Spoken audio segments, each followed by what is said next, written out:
assessing how our guesses of how Sunday's game could turn out did indeed turn out, and passing on a few observations along the way. In a new feature this season, each day following a Seahawks game I'm going to review what I judged ahead of time as my keys to the game and assess how they turned out, as well as examine what I may have overlooked. Matchup to watch: what I said, Seahawks RT Jermaine Ifedi vs Denver OLB Von Miller. What happened? This indeed was a matchup to watch as Miller dominated the Seattle front with 3 of Denver's 6 sacks as well as a forced fumble and just general havoc-making throughout. But not all of that was strictly Ifedi getting beaten one-on-one. On Miller's second sack of the game, a third down play in the second quarter, Miller lined up over tight end Will Dissly, who went out for a pass, leaving Miller an unimpeded path to Russell Wilson while Ifedi was helping J.R.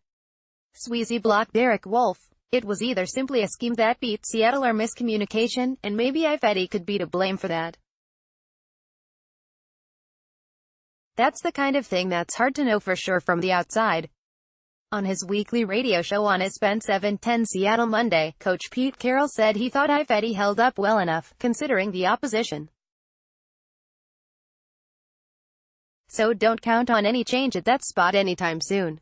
Pro Football Focus judged that Ifedi allowed just 2 pressures on 42 pass-blocking snaps and rated him 39th of the 62 offensive tackles to play so far in Week 1. What I also could have said, Denver receivers vs Seahawks cornerback Trey Flowers. It wasn't evident until late in the week that Flowers would start at right cornerback in his first NFL game, with Dante Johnson going on injured reserve. Once he was announced as a starter, it was evident the Broncos would test him early and often, and they did, throwing his way on the first play, an incomplete pass. Carroll said later he thought Flowers held up well and noted only one big pass he thought was his specific responsibility, a 31-yard completion to Emmanuel Sanders in the second quarter.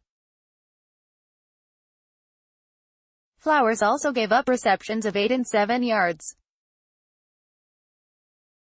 Flowers also had the initial coverage on a 43-yard TD by Sanders on a crossing route, but Carroll inferred that was more of a team-wide breakdown in coverage as Seattle appeared in his zone. Flowers finished with a team-high 8 tackles, 5 of which came on running plays. Pro Football Focus assessed that Flowers was targeted 9 times and allowed 7 receptions for 124 yards, 1 for a TD and 5 first downs. Coaching decision to watch: what I said, will Earl Thomas play, and if so, how much? What happened? There was never really a doubt that Thomas would play, the only question was how much, since he had only 3 practices heading into the game. Ultimately, he played quite a bit, officially 64 of 74 snaps. Denver scored a touchdown on the one possession he missed entirely and the other on which he missed the first 3 plays, Denver gaining 41 yards. Denver had only one other TD drive in the game. Expect Thomas to again be full-time going forward. What I also could have said, how will the tailback snaps unfold? This was another of the game's big curiosities, how Seattle would divvy up the snaps between Chris Carson and Rashad Penny. Ultimately, each got 25 of the 57 snaps the Seahawks had. C.J. Prosise got the other 7 at tailback. Carroll said later that the altitude, more on that in a minute, played a role in decisions to rotate players evenly at certain positions, and specifically cited tailback. Each also got 7 carries, but with vastly differing results, Carson gaining 51 yards and Penny 8. Carson had an amazing hurdle on a 24-yard run but also lost a fumble on a rather otherworldly play by Von Miller. Yet, that's still something he's got to try to prevent, and while Penny did little in the running game, he had a team-high 4 receptions for 35 yards, one a 15-yarder that helped set up a Seattle touchdown in the third quarter. The X factor: what I said, Denver's altitude.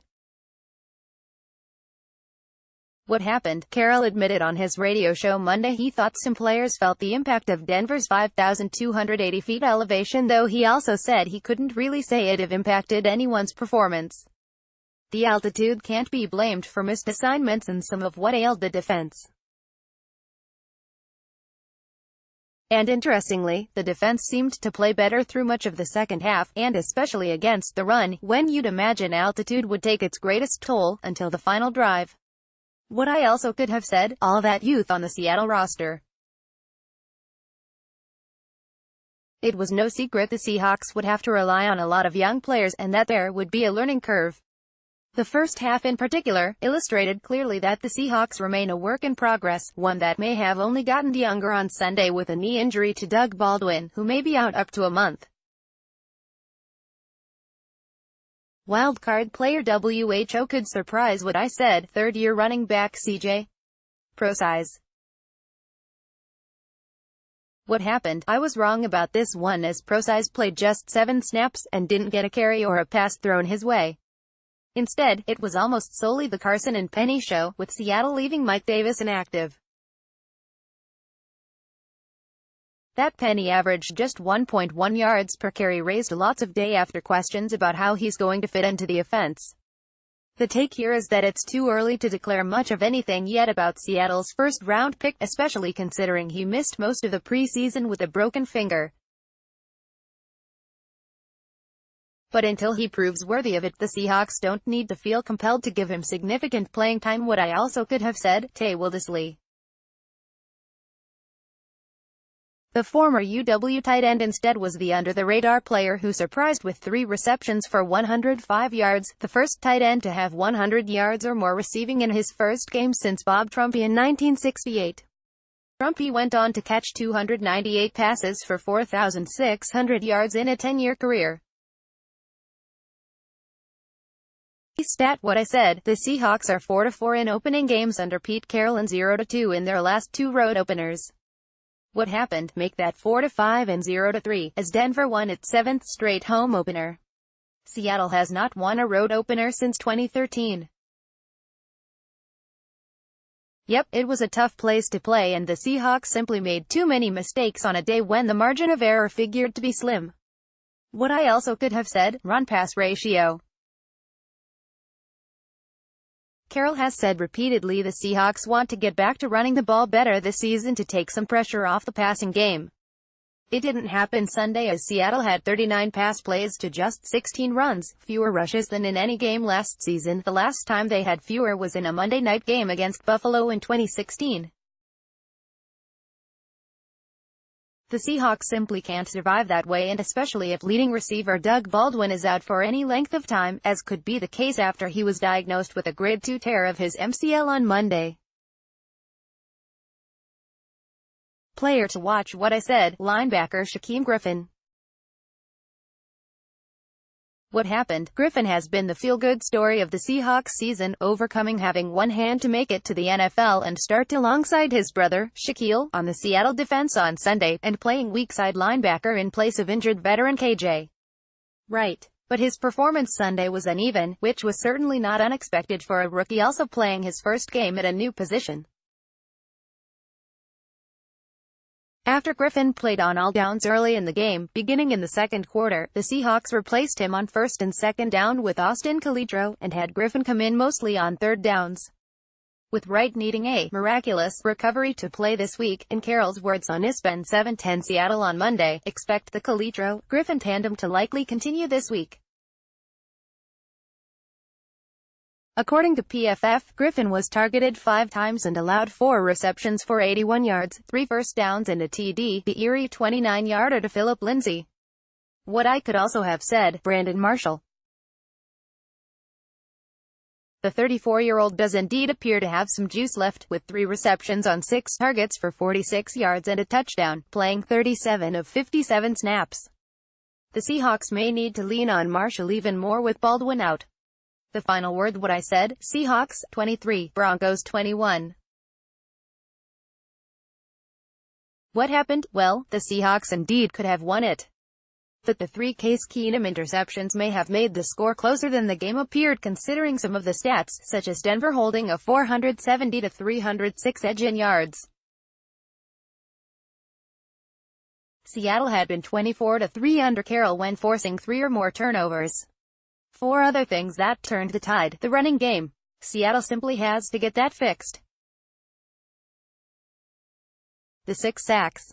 Some indeed were on Wilson for not getting rid of the ball more quickly, but the line also gave up too much pressure and now has to worry about new Chicago Bear Khalil Mack. The pass rush. While Denver got 6 sacks, Seattle got just 5 quarterback hits on Keenum. True, he got rid of the ball quickly a lot of times, but there were occasions he had plenty of time to do what he wanted. Frank Clark, who said afterward he remains less than 100% after missing much of training camp following hand surgery, had Seattle's only sack but will need to get more consistent. And the Seahawks will hope that Deion Jordan, limited to 15 snaps in his first action after missing the preseason with a stress issue in his leg, can contribute more soon. Seattle also hopes to get more out of third-round pick Rasheem Green, who had no pressures and 1 tackle on a running play in 46 snaps. Finally, do the Seahawks again have a kicking issue? In a 3-point game, Sebastian Janikowski's miss stung and brought back bad memories of last season. Considering Janikowski's age 40, missing all of last season with a back injury and that he also missed 2 pats in the preseason finale, a little skepticism is understandable.